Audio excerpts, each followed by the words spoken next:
आपके राजस्थान के ठीक पड़ोस में हरियाणा है। अंतर बहुत है जी। आपके राजस्थान में तो बड़े सम्मान सूचक शब्दों का इस्तेमाल होता है, हाँ। हरियाणा में आप, जी, इन शब्दों का प्रयोग वर्जित है। वर्जित है। मैं राजस्थान घूमा हूं जी, श्री गंगानगर, श्री डूंगरगढ़, शहर के नाम क्या के भी श्री। हरियाणा में तो बाप के नाम क्या कहने लगा मैं। है बोले किसका से है, बोले देवकी का। हाँ? श्री शब्द की गुंजाइश ही नहीं है। मुझे एक भिखारी मिला। अच्छा वैसे आपको हरियाणा का आदमी कहीं भीख मांगता हुआ नहीं मिलेगा, इसलिए नहीं कि बड़ा स्वाभिमानी होता है, इसलिए कि मांगने नहीं आती। सच्चाई तो यही है। वो मुझे भिखारी मिला, बोले 20 रुपए दे।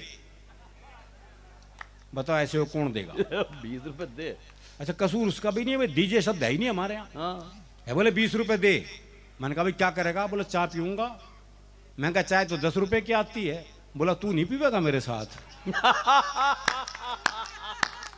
तो अगले कंपनी भी चाहिए भाई। नहीं, बहुत अच्छे। अब राजस्थान में कितनी मनोहार होती है साहब। आप रेस्टोरेंट में चले जाओ, वेटर तक इतनी मनोहार करता है। हरियाणा में कौन करे, हमें तो ये मनोहार खुद करानी पड़ती है। वो एक दामाद पहुंच गए रात को 12 बजे, तो सासू से बोला भाई जो बनाओ बस वही दे दे, कुछ बनाने की जरूरत नहीं। तो सास बोली भाई 2 रोटी रखे, एक सब्जी रखे, खा ले। बोले ठीक है। तो सास ने 2 रोटी और सब्जी ला के रख दी। तो अगले ने 1 रोटी वापस करी। तो सास बोली वापस क्यों दे है, बोले बाद में बूझ जाएगी नहीं, एक और लो एक और लो। तो हम तो ये मनवार खुद कराते हैं, जो दूसरों के भरोसे रहते ही नहीं। अच्छा आपके राजस्थान के ठीक पड़ोस में गुजरात है। आप में से कोई गुजरात से तो नहीं है ना। हाँ, नहीं तो मैं पहले ही माफी मांग लूं। एक बार मैं गुजराती परिवार में खाना खाने पहुंच गया जी। मैं ही जानता हूं मेरी क्या स्थिति हुई। वो छोटी छोटी कटोरियों में तो सब्जी, भाई ने खाऊं सूंघूं।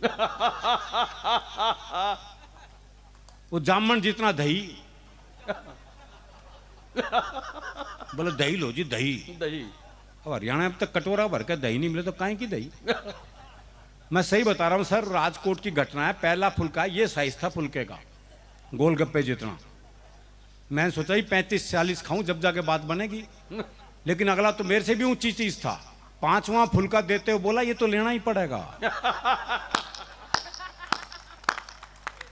तो हर प्रदेश का एक अलग आनंद है, एक अलग मस्ती है। वैसे भी आजकल बेटी बचाओ बेटी पढ़ाओ चल रहा है जी। वो दिल्ली के कुछ स्कूलों में तो बल्कि गुरुजी आते हैं क्लास में, बोले क्लास में जितनी लड़कियां उन्हें अपनी बहन मानो, क्लास में जितनी लड़कियां उन्हें अपनी बहन मानो। वो एक हरियाणा का था, बोले मैं तो ना मानू। बोले क्यों भाई, तू क्यों नहीं मानना का। बोले इतने भात कौन भरेगा। देखो बात उसकी जायज है, जब वो इतनी दूर का भविष्य जानता, निकट का तो जानता ही है।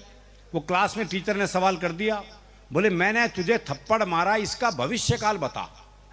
बच्चा बोला तेरी साइकिल में पंचर मिलेगा।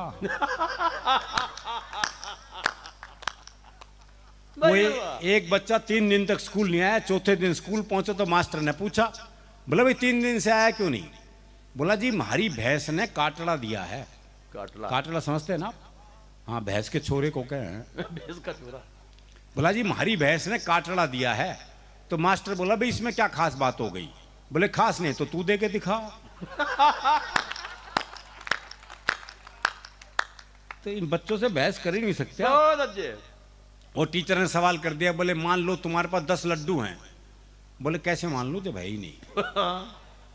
मान लो, बोले मान लो, गणित में माना जाता है। बोले माना जाता तो मान लिए। बोले 2 लड्डू किसने ले लिए। बोले पहले तो ये बता किसने ले लिए। अरे बोले मान लो ना किसने ले लिए। बोला अच्छा मान लिया, तो कितने बचे। बच्चा बोला जी 20। बोले ये कौन सा गणित है। बोले गणित में तेरी माननी जाएगी बस। हमारी भी मान ले भाई। वाह वाह वाह वाह। वो हरियाणा के गांव में स्कूल के पास ही शमशान घाट था। तो गांव में कोई मरता स्कूल की छुट्टी हो जाती, तो बच्चे बड़े खुश, बोले सही जगह स्कूल है। वो एक दिन 8-10 बालक स्कूल जा रहे थे, तो स्कूल के बाहर 2 बूढ़े बैठे बीड़ी पी रहे थे। तो एक छोरा बोला हमारी 2 छुट्टियां तो बाहर बैठी बीड़ी पी रही हैं। तो अगले बोले छुट्टियां हैं वो। भाई कमाल है। दरअसल क्या है, मन के साफ होते हैं ना, जो मन में है भाई वो एक मुकदमा चल रहा था, तो एक ताई गवाही के लिए आई। अच्छा दोनों वकील उसी के गांव के। तो पहले वकील ने पूछे, बोले ताई मुझे जाना है? खूब जानू हूं, गुलाब सिंह का छोरा है तू, एक नंबर का झूठा। तेरी लुगाई तक तुझे छोड़ के चली गई थी। बेचारा वकील सन्न रह गया जी। उसने दूसरे वकील की तरफ इशारा कर दिया, और ताई से जाना है? अच्छी तरह जानू हूं, करनैल काने का छोरा है यो, एक नंबर का याश। तेरी लुगाई से भी इसका चक्कर था। भाई साहब, जज ने कोर्ट स्थगित की, अपने चैम्बर में गए, दोनों वकील बुलाए, बोले खबरदार ताई से मेरे बारे में कुछ पूछ लिया तो। भाई बहुत अच्छे, तो इतना साफ मामला है जी। बहुत अच्छे, और कहते हैं डर के आगे जीत है। हमारे यहाँ तो डर के आगे भी हास्य रसी है। बहुत अच्छे। वो एक चौधरी रात को सुनसान जंगल से जा रहा था, सामने से एक 41 साल की महिला, सफेद साड़ी पहने, बाल बिखराए, हाथ में दीप जलाए, कहीं दीप जले कहीं दिल टाइप गाना गाती आ रही थी। अच्छा, पास आके बोली मैं चुड़ैल हूं। तो चौधरी बोला फिर चिपटती क्यों ना? बताओ ऐसे का चुड़ैल भी क्या कर लेगी जी। बहुत अच्छे। तो हमारा मामला बिल्कुल अलग है जी। वो एक पुलिस के सिपाही को छुट्टी चाहिए थी, पहुंच गया एसएचओ के पास, बोले छुट्टी चाहिए। बोले बहुत काम है, छुट्टी नहीं मिल सकती। बोले जी छुट्टी तो मैं लेके रहूंगा। बोला अच्छा एक सवाल का जवाब दे दे, छुट्टी दे दूंगा। बोले सवाल कुछ भी पूछ लो। बोला अच्छा ये बता, कटप्पा ने बाहुबली को क्यों मारा? ये अंतरराष्ट्रीय सवाल पूछ लिया बहुत जी। अच्छे। बोले ये बता, कटप्पा ने बाहुबली को क्यों मारा? बोले हो सकता है बाहुबली ने कटप्पा को छुट्टी देने से मना कर दिया हो। ओए!